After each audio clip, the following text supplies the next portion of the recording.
अखिलेश भैया जिंदाबाद, मुलायम सिंह यादव जिंदाबाद, अखिलेश भैया जिंदाबाद, मुलायम सिंह यादव जिंदाबाद।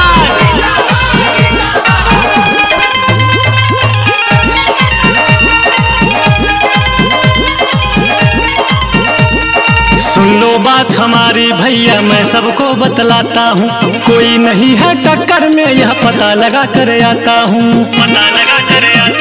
सुन लो बात हमारी भैया, मैं सबको बतलाता हूँ, कोई नहीं है टक्कर में, यह पता लगा कर आता हूँ।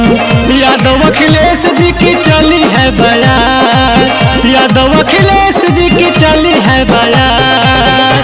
आएगी क्या आएगी? अरे आएगी। अरे क्या आएगी? अरे नहीं पता है? नहीं, जरा बताइए तो सुनिए, आएगी सपा सरकार होके साइकिल पे सवार, आएगी सपा सरकार होके साइकिल पे सवार, आएगी सपा सरकार होके साइकिल पे सवार।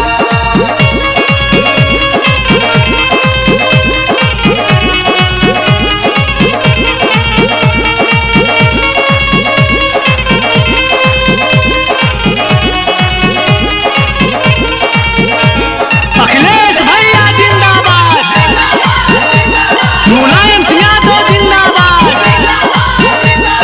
पाप भ्रष्टाचार महंगाई को मिटाएंगे, सीएम अखिलेश बनी यूपी में जब आएंगे। सीएम अखिलेश बने यूपी में जब आएंगे,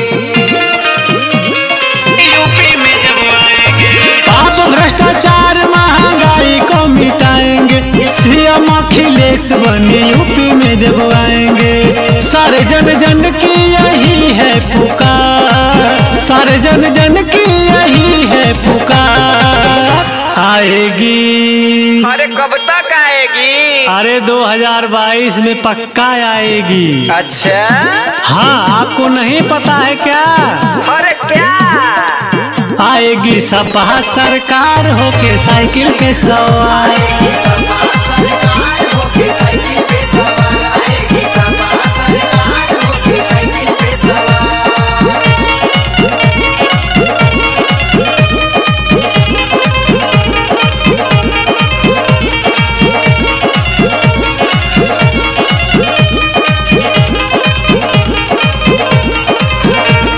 अखिलेश भैया जिंदाबाद, मुलायम सिंह यादव जिंदाबाद।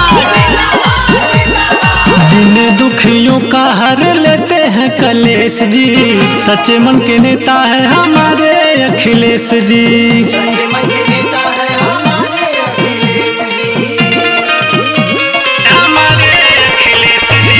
दिन दुखियों के हर लेते हैं कलेश जी, सच्चे मन के नेता है हमारे अखिलेश जी। गोरख प्रमोद कहते हैं बार बार, गोरख प्रमोद कहते हैं बार बार। आएगी। अरे अब क्या आएगी? कंफ्यूजन है आपकी दूर कर देते हैं। अरे तो कीजिए ना, हम भी कब से परेशान हैं। तो लीजिए ना, हाय सुनिए। हाँ, सुनाइए।